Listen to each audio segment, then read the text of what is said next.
আসসালামু আলাইকুম। প্রিয় দর্শক, অন্য মঞ্চের আলাপ চাইতায় আপনাদের সকলকে আমন্ত্রণ জানাচ্ছি। আলোচনার জন্য আজ আমাদের সঙ্গে রয়েছেন জাতীয় প্রেস ক্লাবের সাবেক সভাপতি, সিনিয়র সাংবাদিক জনাব শওকত মাহমুদ। শওকত মাহমুদ ভাই, আপনাকে আমাদের অনুষ্ঠানে স্বাগত জানাচ্ছি। ধন্যবাদ। শওকত মাহমুদ ভাই, যদিও আমি জানি যে আপনি সাম্প্রতিক সময়ে রাজনৈতিক দলের সঙ্গে জড়িত হয়েছেন, নিজে একটি রাজনৈতিক দল গঠন করেছেন, কিন্তু সাংবাদিক হিসেবে আমরা আপনাকে দীর্ঘদিন ধরে চিনি এবং আমাদের অগ্রজ হিসেবে আপনাকে আমরা একভাবে মানে আমার কাছে আপনি এখনো কিন্তু সাংবাদিক, যদি আপনি যত রাজনীতি করেন না কেন।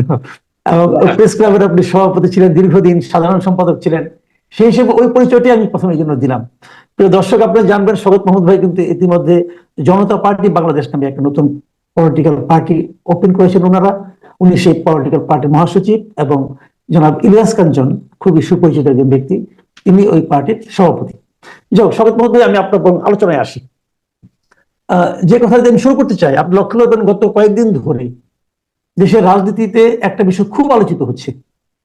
সেই বিষয়টা হলো যে আমাদের অন্তর্বর্তীকালীন সরকারের প্রধান ডক্টর মোহাম্মদ ইউনূস, উনি ইংল্যান্ডে গিয়েছিলেন, যে সেখানে বিএনপির ভারপ্রাপ্ত চেয়ারম্যান যিনি আছেন জনাব তারেক রহমানের সঙ্গে একটা একান্তিক বৈঠক করেছেন, প্রায় 1.5 ঘন্টা ব্যাপী।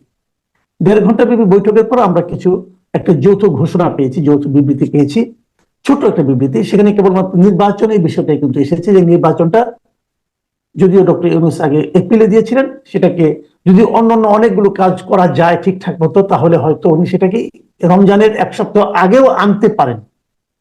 অনেক যদি কিন্তু আছে। তো এটাতে আমরা দেখলাম যে দেশে এবং তাৎক্ষণিকভাবে এবং পরবর্তী সময়ে বিএনপির মধ্যে একটা বেশ আনন্দ, যে গণতন্ত্র ফিরে এসেছে, গণতন্ত্র এখন সবার দ্বার প্রান্তে চলে এলো, এরকম এরকম। আবার দেখলাম যে যে জামাতে ইসলামী একটু ক্ষোভ প্রকাশ করলো, যে তাদের তারিখ নিয়ে কোনো আপত্তি নেই, কিন্তু একটা মাত্র দলের সঙ্গে বৈঠক করে কিভাবে নির্বাচনের তারিখ ঘোষণা করা হলো, এটা তাহলে অন্য পার্টিগুলির প্রতি এক ধরনের পক্ষপাতমূলক আচরণ করা হলো কিনা। তো এইগুলো হলো, আমি একটু লম্বা ভূমিকা দিলাম। আপনি আপনার কাছে আমি ছোট প্রশ্নটা আমার ছোট, সেটা হলো যে এই সামগ্রিক বিষয় বিবেচনা করে এই বৈঠকটা আপনার কাছে বর্তমান রাজনৈতিক প্রেক্ষিতে বাস্তবতায় কতটুকু গুরুত্বপূর্ণ মনে হচ্ছে, এবং এর মাধ্যমে আমরা গণতন্ত্রের পথে কতটুকু অগ্রসর হলাম? ধন্যবাদ মাসুদ কামাল। আমি আপনি যে প্রশ্নটা করেছেন সেটা মানে যদি তাৎক্ষণিক জবাব হয়, সেটাতে আমি বলতে পারি যে হ্যাঁ, এই বৈঠকটি অত্যন্ত গুরুত্বপূর্ণ এবং দেশের রাজনীতির জন্য আমি মনে করি প্রত্যাশার দিক থেকে, আঙ্গিকের দিক থেকে সব ক্ষেত্রেই কিন্তু গুরুত্বপূর্ণ হয়েছে। যেখানে বিএনপির ভারপ্রাপ্ত চেয়ারম্যান গত 28শে মে তারুণ্যের সমাবেশে বলেছিলেন যে ডিসেম্বরে নির্বাচন হতেই হবে, সেই জায়গা থেকে তিনি সরে গিয়ে ফেব্রুয়ারি করার জন্য প্রস্তাব দিয়েছেন। তারপর বিএনপির এক ধরনের নেতৃবৃন্দ ডক্টর ইউনূসের প্রচন্ড সমালোচনা শুরু করেছিলেন। অন্যদিকে ডক্টর ইউনূসও জনাব তারেক রহমানের 28শে মের বক্তব্যের পর ঈদের আগে তিনি জাতির উদ্দেশ্যে ভাষণে এপ্রিলের প্রথমার্ধে নির্বাচনের কথা ঘোষণা করেছেন। তার মধ্যে দুপক্ষের মধ্যে এক ধরনের আমি বলবো যে দূরত্ব ছিল, এবং এই দূরত্বের মধ্যে উত্তেজনাও ছিল। সেইখানে লন্ডন বৈঠকে এই বৈঠকের পরিবেশ, বৈঠকের যে বডি ল্যাঙ্গুয়েজ ছিল দুই নেতা, তাতে মনে হয়েছে যে তারা ওই উত্তেজনার পরিসরটুকু তারা অতিক্রম করে ফেলছে, এই মেসেজটাই ছিল। এবং তারেক রহমান সাহেবও আমি বলবো যে তিনি অত্যন্ত আমি বৈঠকে মানুষ যেভাবে চেয়েছে সেভাবেই তিনি কিন্তু তার আচরণটি করেছেন, ইউনূসের সঙ্গে তাকে সম্মানিত করেছেন। এবং যেসব ব্যক্তির বিরুদ্ধে বিএনপির অভিযোগ ছিল যে উপদেষ্টা বাদ দিতে হবে, তাদেরকে নিয়েই বৈঠকটি করেছেন। এখানে কিন্তু অনেক বড় মনের পরিচয় দিয়েছে। অন্যদিকে ইউনূস সাহেবও কিন্তু আমি মনে করি যে তারেক রহমানকে যথাযথ সমাদর করেছেন, কথা শুনেছেন এবং একান্তে কথাবার্তা বলেছেন।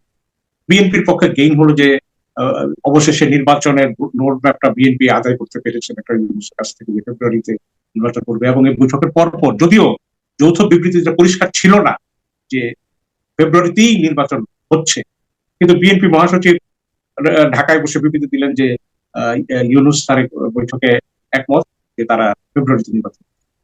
কিন্তু যৌথ বিবৃতির ভাষাটি পড়লে মনে হয় যেখানে বলা হয়েছে যে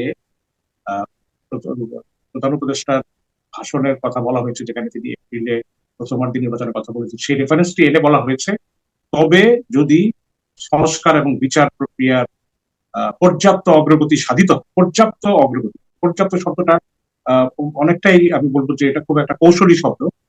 কারোর কাছে কতটা কোনটা পর্যাপ্ত মনে হবে, কোনটা মনে হবে না বা অপর্যাপ্ত মনে হবে সেগুলো বিষয় রয়ে গেছে, তাহলে এগিয়ে আনা যেতে পারে বলে এই ধরনের একটা বাক্য আছে। এরপরে উভয় সন্তুষ্ট হয়েছে এই চতুর্থ। তো আমি মনে করি যে আমরা যারা মানে কর খাওয়ার লোক বা সাংবাদিকতা করে নানা ধরনের নানা রাজনৈতিক ঘটনাবলী দেখে আসছি, এগুলি ওই বিবৃতির মধ্যে যদি বা তবে বা পর্যাপ্ত অপর্যাপ্ত দেখি এই ধরনের শব্দের সংশ্লেষ কিন্তু আমাদেরকে একটু একটু খটকার মধ্যে ফেলে না, এটা আমরা মনে করি। তারপরেও মিডিয়া এবং আমি মনে করি যে বিএনপির নেতৃবৃন্দ এবং বিএনপির সঙ্গে যারা অনুগামী কতগুলো দল আছে তারা সবাই বলছে জাতীয় একটা স্বস্তি অনিশ্চয়তার মেঘ কেটে গেছে এবং নির্বাচনের ট্রেনে উঠেছে কথাটি বলছে। পক্ষান্তরে জামাত এনসিপি তাদের বক্তব্যে একটু ভিন্ন মত আছে। তারা বলছে যে এক দলের সঙ্গে আলোচনা করে তথ্য বিবৃতি দেওয়া এবং নির্বাচনের তারিখের ব্যাপারে ভিন্ন তারিখের ব্যাপারে একমত হওয়া এটা উচিত হয়নি। তিনি তার নিরপেক্ষতা পূর্ণ হয়েছে এবং অন্তর্বর্তী সরকার বিএনপির দিকে ঝুঁকে যাচ্ছে। আবার উপদেষ্টা পরিষদের আজকের একটা প্রতিক্রিয়া দেখলাম যে তারা এই বৈঠকে সন্তুষ্ট। উপদেষ্টা পরিষদের সন্তুষ্টি কি আসে যায় আমি বুঝি না, কিন্তু বলা হচ্ছে এই কারণে যে যাতে করে সমালোচকরা বলতে পারেন যে সরকারটি এখন বিএনপি ঘাসা। আমি যে জায়গাটি দেখি সেই জায়গাটি হচ্ছে যে ইউনূস সাহেব কিন্তু আগের ঘোষণা থেকে তিনি সরে গেছেন, এই কথা পুরোপুরি বলা যায়। রাইট।